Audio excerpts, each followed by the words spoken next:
Hey guys, and welcome to Man Meat Barbecue, the podcast. My name is MIkey. I'm your host.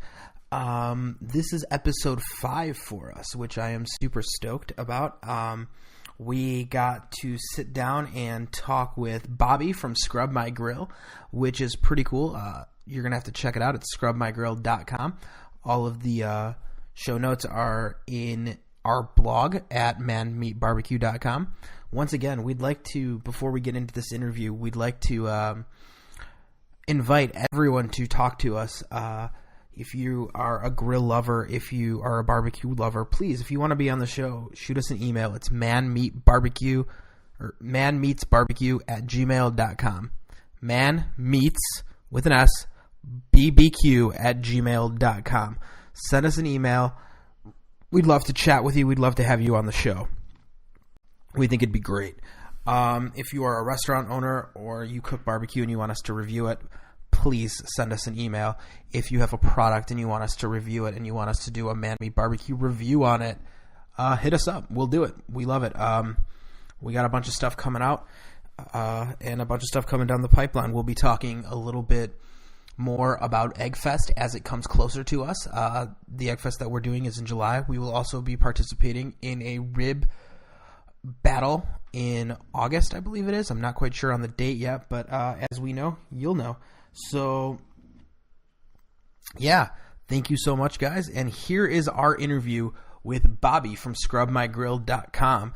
Guy's super cool. He's out of Texas, so I'll stop babbling. You'll hear me talk through this thing. I'm sorry if obviously we go everything through Skype, so if the audio is not to what you want it to be, there's good information, so I hope you can fight through it. So we'll talk to you guys soon. Enjoy this interview. What's up, guys? I have the pleasure of talking to Bobby from scrubmygrill.com. It's something super cool. I've never seen anything like it, at least being from Chicago, Illinois. I've never seen a company that will come out and clean your grill for you, which sounds like an awesome idea because there's a lot of bacteria that can be created if you're not using your grill constantly. And even if you are, I'm sure there's bacteria. Am I correct, Bobby? If I'm not wrong, I was kind of snooping on your site.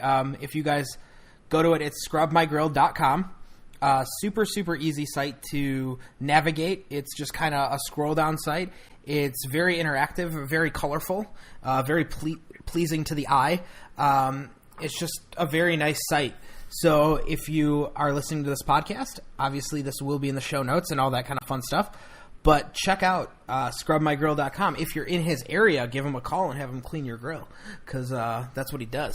So let's talk to you about what got you started with Scrub My Grill. What gave you that idea? I know we talked a little bit before this and you were kind of explaining that. That'd be great if you could go over it a little bit more in detail. Yeah. Several years ago, I moved to Eastern Europe for a job, and my brother came up with an idea. My brother is a chef.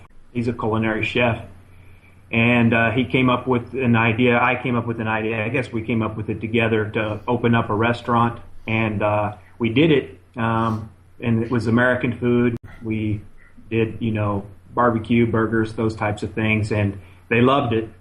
We opened 2, and but we were forever cleaning the grills to keep up with health inspection. And so we got really good at it, and we found out exactly how to do it right and learn some tricks of the trade and whatnot. And then I realized that there was actually a market for this here in the United States, and I researched it a little bit, talked to some people who were in the business, and they said that it's helpful and people are willing to pay to have their barbecue grills cleaned. So, now, do you do commercial and residential work, or is it strictly residential? It depends on what you mean by commercial. Like barbecue restaurants, like hood cleaning and stuff like that. I'm not into that. Okay. But we can work with restaurants, but in particular, from a commercial side, we work with apartment complexes. Okay. Apartment complexes have barbecue grills. They want them to be looking good for potential clients. Absolutely. Yeah. So we work. when you're going to rent a place, you kind of want it to look nice. If you see something that's not well kept, usually you're like, well, if they don't keep that well kept, what else don't they keep well kept? So that's totally acceptable. Like, that totally makes sense. Didn't even think about apartment complexes and places like that. My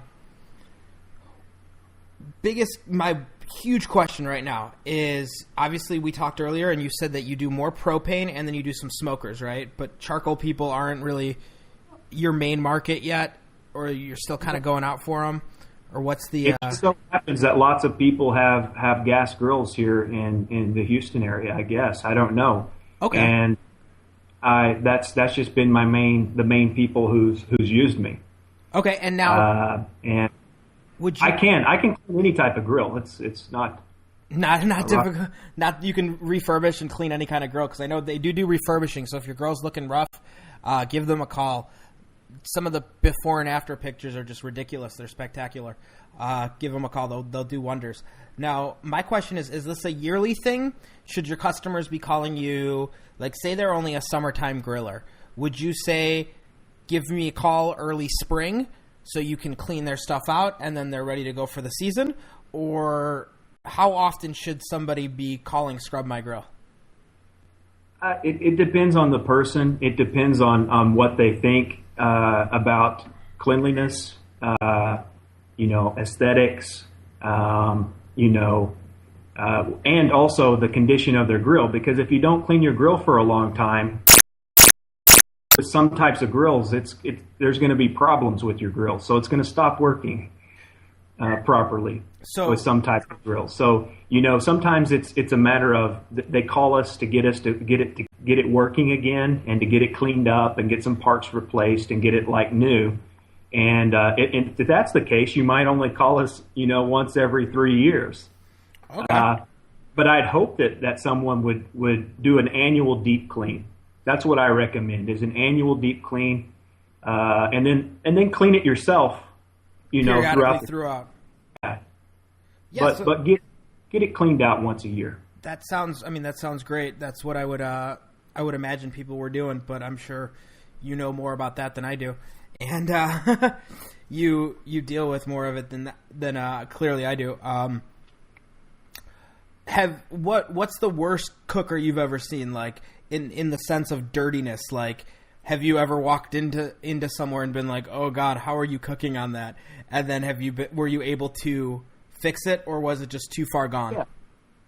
Yeah, I think every time that I see a grill, it's a new challenge, and but I can think of some grills that, just recently, last weekend, I got one that was heavily rusted.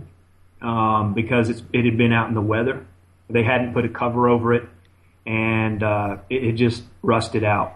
And so it came down to some heavy, reconstruction. I did everything that I could for it and got it looking a lot better. But usually that is my limit. If it's very heavily rusted and the chemical composition of the metal has completely changed, and it's a deep rust, that's the most difficult to actually refurbish for me. But as far as carbon and stuff, I can always get that off. Now, do you recommend, with grill grates, how often would you recommend to replace a grill grate? Because you can obviously clean it pretty well. So how many times can it go through a cleaning? And then when is it to the point where you're just like, well, it's probably just better off to replace just the grate? Yeah, and that happens sometimes. I ask people if they want to replace the grates, and they opt for that if they're in bad condition. But it depends on what the construction of the grates are. If it's stainless or the different kinds that you can have there.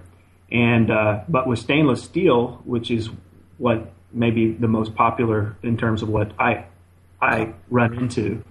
They can last for a long time as long as they hadn't had the polish or whatever stripped off of it, and it begins to actually rust.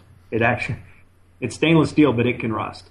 But once it starts rusting, that's when you're starting to get into some you're starting to get into some things that you just need to replace the grate, and you just need to spend $100 or whatnot and get a new grate. Yeah, the grates aren't too expensive, I don't think. I know that they make some stainless steel ones. They make some cast iron ones. Now, do you ever run across some cast iron grates? Yeah, and that's where people are usually particular with the seasoning. And you talked to me about seasoning. Yeah, absolutely. Some re-seasoning, and you brought up sort of an issue with, will this take away some of the seasoning? And but you can re-season your grill, and there's some awesome YouTube videos on this, that peanut oil or whatnot, and exactly how to take the rust off and re-season a cast iron grate. And that's what I recommend there. So I can definitely take that carbon off, but yes, it will affect your seasoning, and you will have to re-season that cast iron. I guess it's just kind of you got to weigh the benefits of, do you want the not the chemicals, but the I guess the bacteria that does start to grow eventually onto it, or do you want the seasoning, right? Yeah, exactly. And I think people need to think about what the best chefs do in actual restaurants. Do they just not clean their grills for 5 years? No. The health department would shut them down. It's not okay to do that. Chefs actually and cleaning cooking staffs actually clean their grills and clean their cooking surfaces, and they make good food. Yeah, absolutely. I totally agree with you. They do. Now, can you run us through what it say we give you a call and we say, hey Bobby, we want you to come look at our grill. So you come to the backyard, you come look at the grill. Run us through what it would be like to be a customer. Well, I mean, my relationship with the customer begins with a phone call, and basically I'm asking what type of grill they have, and how big it is, and then I do research before I go and clean their grill. I read the owner's manual. I download it from the internet, and whenever on the phone, we make an arrangement on the price. We make an arrangement on their location. Then I come to their home, and I take a look at their grill, and I tell them what I can do and what I can't do. I tell them how long it's going to take, and what they can expect, and basically I get an agreement then and there on if they want me to do it for the price and for what I can do and what I can't do. At that point. Yeah. So you got on the website, if you guys go check out his website, he has 3 different packages. He has the it's the silver, yes, the gold, and then the platinum. Am I right? That's right. Am I recalling that correctly? I'm trying to go off memory. So obviously they all do a little bit different. If your grill's in bad shape, you're obviously going to the platinum right away. You would say that's probably the most recommended if it's in horrible shape. Now, are those start prices, would you say, or are those full in there? They're starting prices, and then sometimes I find a way to kind of cut the costs. For example, I had a guy who ordered the platinum, and then I came to his house, and it looked like I wasn't going to need. Well, he thought that the igniter needed replaced. It didn't. It just needed the tip cleaned a little bit. Some food got into it. It was a cleaning issue. So it was a simple thing. So I didn't charge him for the platinum. We did the gold. So sometimes people will think they need one, and I do the other. And it really comes down to what I actually do. Okay. What would you say is the most common package that is purchased? When people look at the site, they give you a call. They're like, I think I need this, the gold. Would you say the middle package is the most common? Right. It's gold because some people want it for aesthetic purposes. They want their grill to look good. So it's not as much. They don't care as much about the health. They don't care as much about protecting their grill. They just want it to look good, and so whenever they have parties, that it actually looks presentable. And so I think that's why the gold is the most popular, because I get it looking new, and I don't have to do a lot of, other stuff on it. Awesome. Now, like you said, some people only care about the aesthetics of it. What can you recommend once you come in, you clean the grill?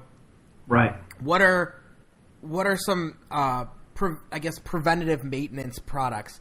What would you recommend if somebody's like, well, what should I get to keep it looking the way you just did it? I want to keep my grill in good condition. I don't know anything I'm doing. Give me a little bit of recommendations on what can I do to keep it the way you did it. You know what I mean? Without using everything you just used. Like what's an at-home care kit?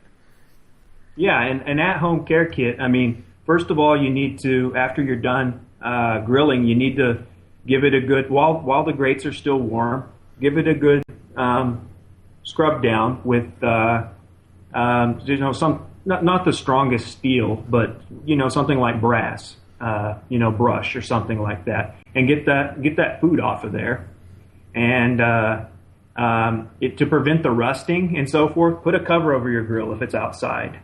Protect it from the elements. Do what you can to protect it from the elements. That's a big tip. Another tip: get a good stainless steel. If it's stainless steel, get a good stainless steel cleaner and polish.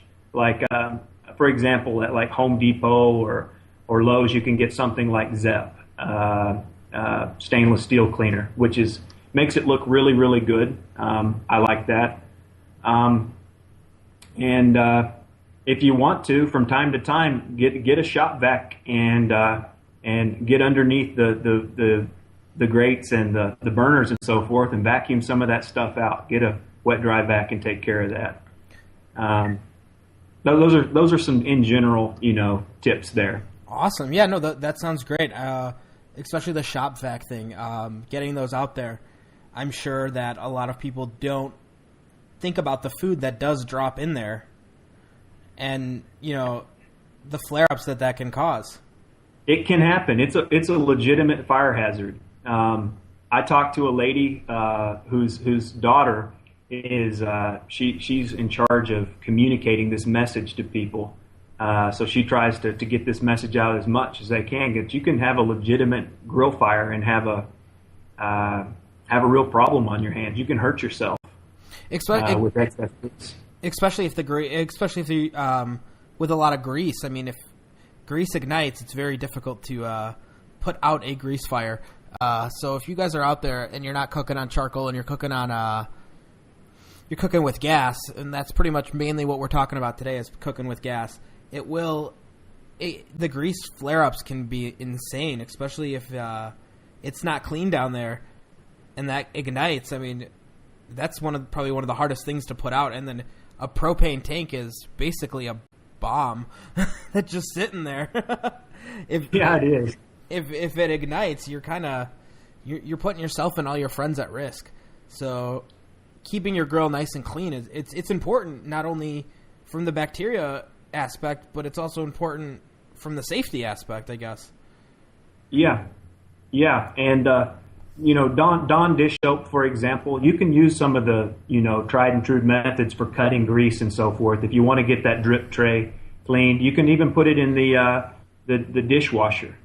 And get, for goodness sakes, don't have a grease fire. Get that grease out of there. And a putty knife and a shop vac is an amazing tool. So awesome. Now, are there any type of grills you cannot clean? Is there any ones that you look at, or like if they give you a call and you're like, you know what, that brand I don't touch with, I don't mess with. Are there any? Nope. No. All I have to do is understand how to take them apart. And because I do have to take apart the grill, take the hood off and so forth. If I understand how to take it apart and put it back together, it's just a matter of applying techniques to get the grill into as good a shape as I can get it. Whether it's chemicals or abrasion techniques, I just need to be able to get to the places I need to get to. So no, there's no limit. Awesome. And I know I do recall reading on the website you do some you can recover paint, correct? Anything that's chipping or anything like that. Now, do you do any custom paint jobs? Do you ever get hit up for that? Custom paint jobs. I can do my best. I have done custom paint jobs for people. Some of them better than others. And I would definitely tell some people that I'm not a graphic designer. Yeah, I'm not a graphic designer. I am a grill cleaner. I am kind of artistic, and I can do a pretty good job. It just depends on what they want. If they want it to look like a brand new car or something like that, then maybe I can't do that. But I can get pretty close. But you could do some cool custom colors and stuff like that. Yeah, where instead of like your regular Weber kettle being black, you could make it like purple. Any high temperature. Yes, there is purple high temperature grill paint out there. It's possible. I have stainless steel. Sometimes I'll use it too. I have some high temperature stainless steel paint that I can use to maybe paint over a blemish or something that people like.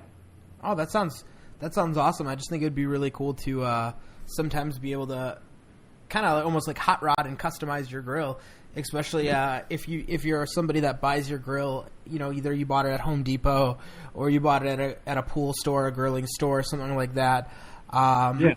Maybe change the colors and make it a little bit personal. And obviously, Bobby here can help you with that.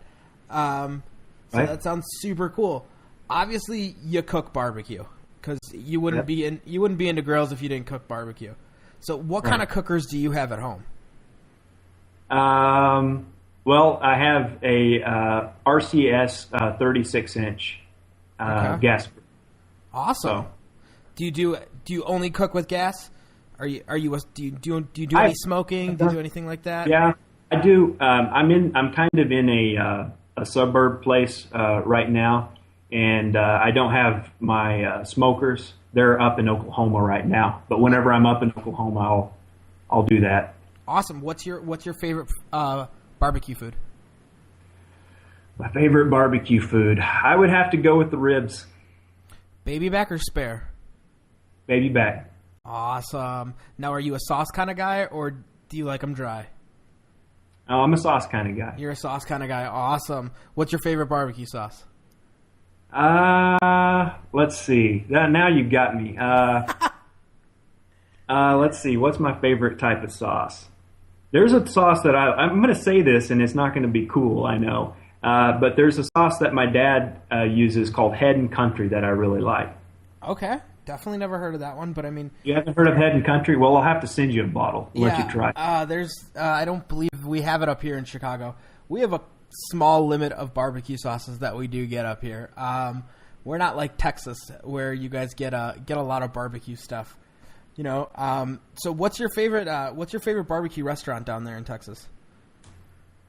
Ooh, there's a one in Pearland that's that I really like. It's called Colleen's Barbecue. Awesome. So I think it's the best. That's the best from you. Awesome. I feel like barbecue restaurants, you can ask somebody and everyone has a different restaurant, no matter what town they come from. It could be you could be coming from the same city, and it's like, what's your favorite barbecue restaurant? And they'll be like, I like this one, I like that one. So it's fun to ask and figure out whose barbecue is the best. Now, did you come, like, when you grew up, did you come from a little bit of a barbecue background? Did your father cook barbecue or your mother cook barbecue? Anything like that? Absolutely. That it was grandparents, parents, aunts, uncles, everybody barbecued, and my brother, he's a big food lover. I mean, he went to culinary school. He's a chef, and I got into the restaurant business a large part because we did have some family background and we did have some family recipes and whatnot that were pretty good. I'm not the talented cooker. My brother is. He would have a lot more interesting things to say about that, but we did come from a cooking background specifically. Now, you mentioned your brother a lot. Now, is your brother a partner with you in Scrub My Grill? Does he? No. Well, I'll tell you what. He's not my partner. I'm the one that's working it, running it, and I have a team here that helps me, especially with marketing and whatnot. And my brother, he's been very helpful though, in terms of what's the right way to do this. I have this problem here. Do you have any ideas? He's very valuable whenever it comes to that, because I'm not just looking at solving the cleaning problem. I want to do it in a food safe way that a chef would approve of. So that's the standards we have with this company. Which is great. That's a great standard, making sure a chef would want to use your product after you clean it, because there are a lot of harsh chemicals out there, guys, and I don't recommend you just going to town on your own grill with any old chemical. Like don't just put, oh well, it'll take it off, it'll be fine. Like that's probably not a good idea. Are there any chemicals you would definitely say are a big no right away off the bat? Well, I mean, oven cleaner is going to it can tear up the polish that's on your stainless steel. And that happens a lot, and you can usually see people who's played around with oven cleaner. And it's not just, it's tempting. It's a very tempting thing, and there's a lot of conventional knowledge to do it. But I wouldn't use oven cleaners. Honestly, this isn't about chemicals, but I wouldn't use power washers. It's also very tempting to power spray your grill, but you can actually push grease into places in your grill that you're never going to get out, and it can actually cause problems with the functioning of your grill. Some other things I wouldn't do. Too much steel wool. It says right in every single grill manual, if you actually read them. A lot of people don't read them. I do. I have to. Yeah, you do. Yeah, definitely. Yeah. So I'm the nerd that's read 1,000 grill manuals, and in every one of them they say don't use steel wool on the finish. It will void your warranty. Really? Mm-hmm. This is something I'm learning new. I don't ever read any manual. I'm horrible at it. I get something out of a package. I don't read the instructions. I push them to the side and I just start using my new toy. Mm-hmm. I think that's just normal people like. It's normal. I did not know that steel wool will void your warranty. Is it just because it's so harsh?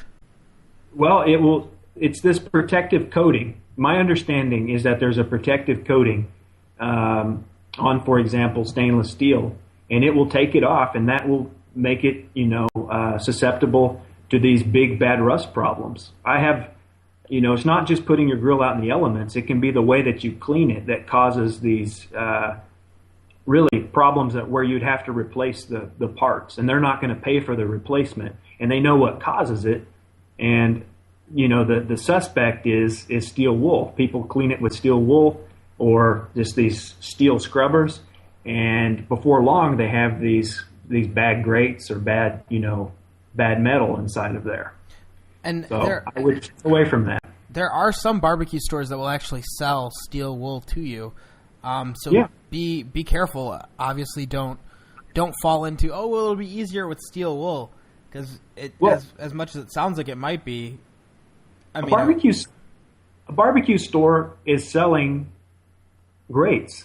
They make money off of this. I mean, it's. I don't think they intentionally do this, but really, I mean, it shouldn't be something that you use. There's enough sprays and so on that can actually break down what you need to get broken down to take it off with a cloth. There's enough that you can find out there that you don't need the heavy scrubbing. You don't need the heavy scrubbing. Awesome, that's good to know. I'll save myself some time.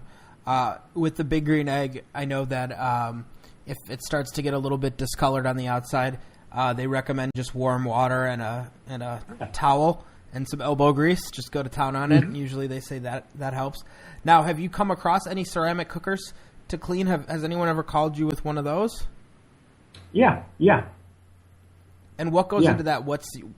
Because I mean, most of it's ceramic. So which parts are you really what parts break down most on those? Well, I mean, in terms of breaking down, I haven't done any repair. I've just basically cleaned them out and used, basically what the instruction manual would have you do. The people didn't want to clean their grill, and so they called me in, and I basically did the, relatively, easy job of getting it cleaned out. But there is some elbow grease involved in it. I say it's easy, but it takes several hours to get it done. Yeah, and you do need the product. Yeah, it's not exactly the easiest thing in the world to do. Yeah. Would you say you're kind of going to be getting into your busy season soon here? Yeah. With spring coming up, people are taking their covers off their grill and looking at them and going, "Oh, I should probably call Scrub My Grill. I need a little repair." Yeah. Yeah, I think there's certain types of people who will do that, and it's definitely not for everybody. But there's certain people who would like to have someone come and take care of it for them, and that's why we exist. And there's other people who want to do it themselves, and I'm more than happy to give them everything that I know to help them clean their grill, because there's just so many people out there with grills. 8 out of 10 people in the United States have a barbecue grill. So yeah, you stay busy.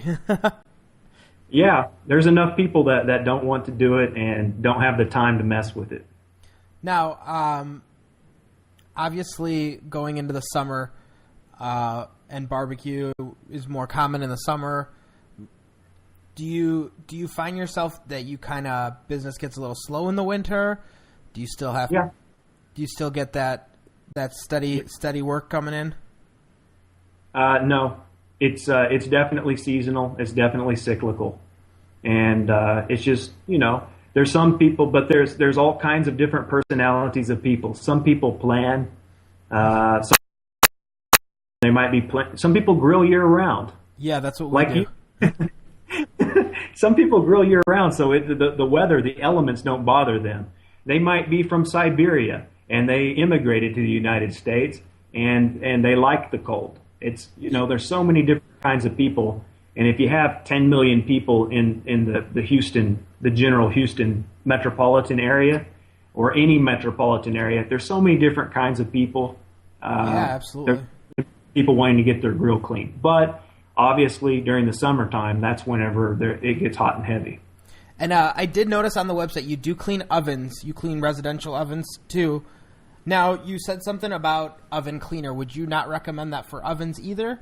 Or would you say it's okay? For a different reason. I think oven cleaners are fine. They work, obviously. But I mean, you are putting, some pretty caustic, chemicals, potentially damaging chemicals in your face.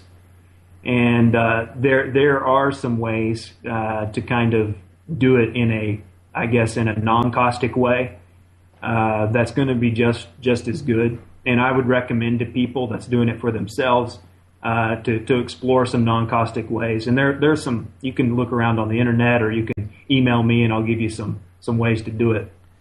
And his email is on his website. So once again, I'm going to say it again. It's scrubmygrill.com. You guys need to go check it out. It's a super cool website. It's a super cool idea. Like I said, I've never seen anything like it. So I think it's super cool, and I was excited about it, and I was excited to be able to talk to him and get him on the podcast. And we've been going over a lot of good information. So if you guys have any questions for Bobby, feel free to shoot him an email.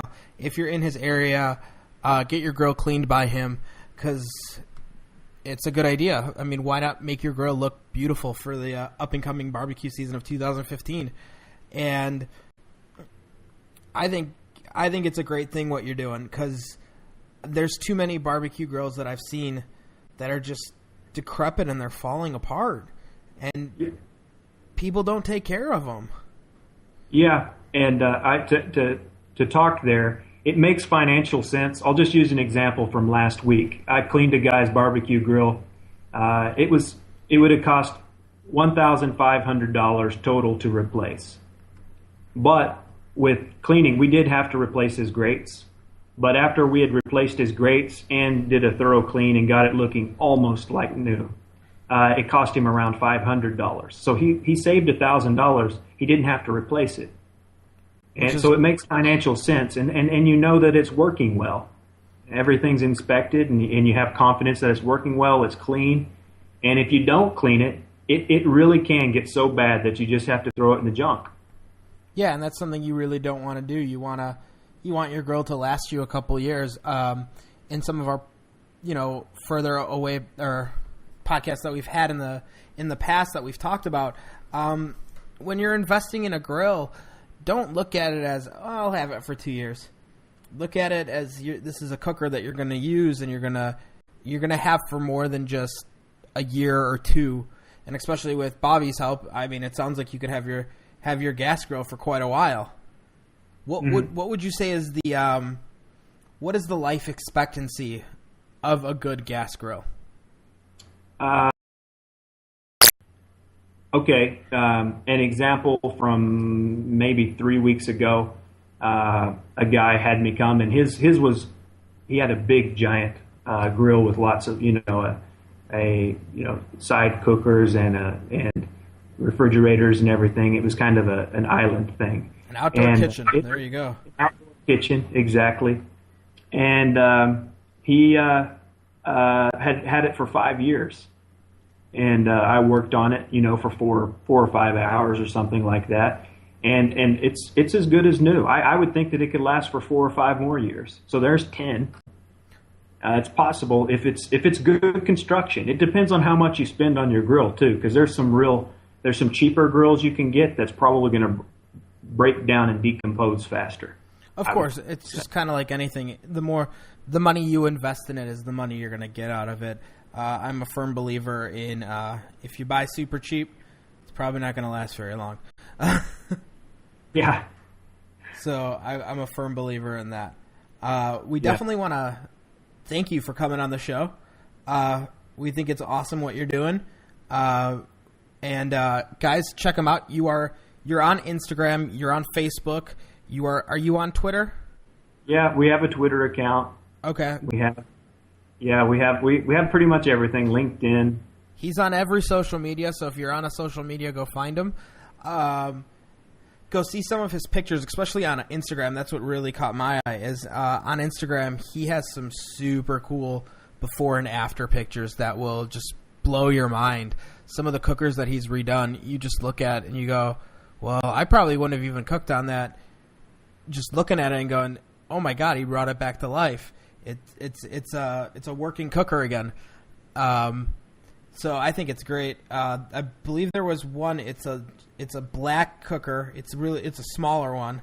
I can't think of what name it is. It is on your site, I believe. And the before picture looked like it was ready to be junk. It like something you'd see at a garage sale for maybe like $1 or $2, and people would just be like, "Well, whatever, just take it off my yard." But Bobby had his hands on it, and it looked brand new. Looked great. Yeah.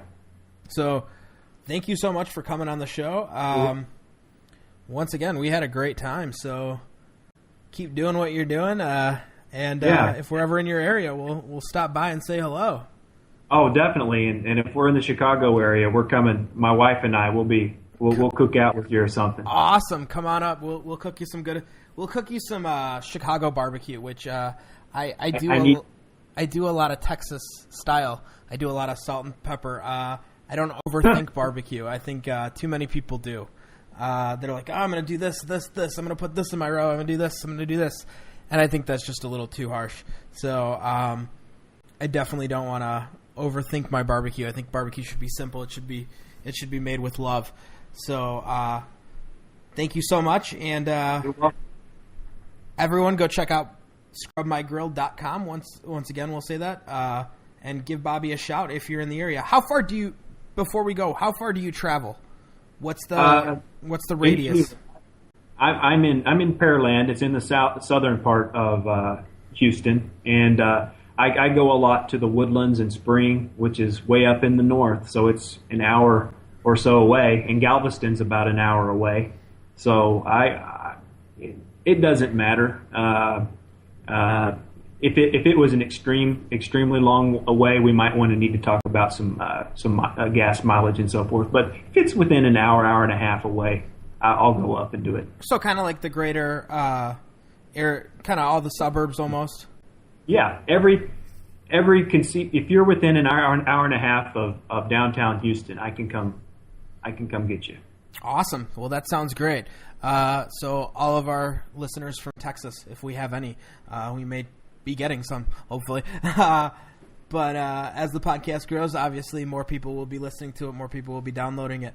So thank you so much, Bobby, and you have a great night, bud. Thank you for being on the show. Yeah. So that was our interview with Bobby from ScrubMyGrill.com. Hope you guys learned something. I know I did. I did not know steel wool will void your warranty, so I'm glad that we can all learn off of each other. And we will be talking with more people. If you have anyone that you'd like to request to be on the show, we'll do our best. Send us an email at manmeetsbarbecue@gmail.com. And also check out the blog at manmeetbarbecue.com and all the fun pictures that we post at Instagram at manmeetbarbecue, hashtag manmeetbarbecue, for us to see all of your barbecue and for a chance for you to be our shout out. We do it every Friday. So if you want to be a Man Meat Barbecue shout out, got to use the hashtag. Talk to you guys soon. Have a great day.